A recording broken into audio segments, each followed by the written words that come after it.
G'day guys, Matt from Vaporizers Australia here, back again to help keep you up to date with the latest and greatest in herb vaping news and technology.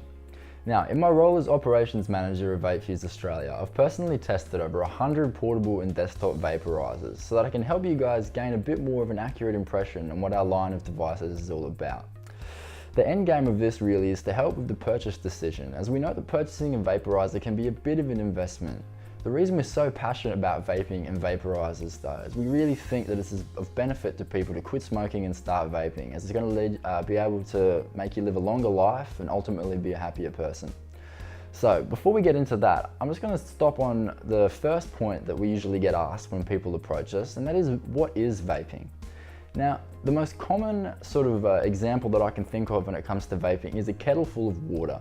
So you've got a kettle, you fill it up with water, which is in its essence a liquid substance. You put it on the boil to heat, and then while it's heating up, the water vapor that escapes from that kettle is pretty much just a gas. So it's just the heated form of matter that's been converted into a gas. And vaping is basically the same thing.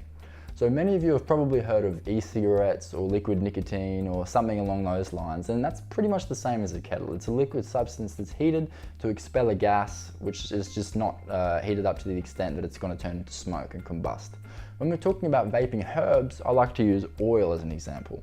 Now, oil of course combusts, which water will not. So water will just turn completely into vapor, whereas oil, when heated up to a certain extent, so 88 degrees for olive oil, a lot higher, say 120 degrees for coconut oil, at that stage it combusts, but prior to that it still just emits a vapor, so it atomizes a little bit. Now with herbs it's the same thing. Now, many herbs like chamomile, damiana, lavender, pictured next to me, have essential oils inside of them that when vaporized are emitted and can sort of help you in some ways. So lavender, for example, helps with relaxation and helps you sleep.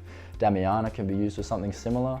So when you're vaping herbs, it's a little bit more tricky than when you're vaping just a simple liquid material, but the thought process behind it is basically the same. Thanks for checking out this video, guys, and make sure to check out the rest of the line to find out what vaping is all about. Thanks.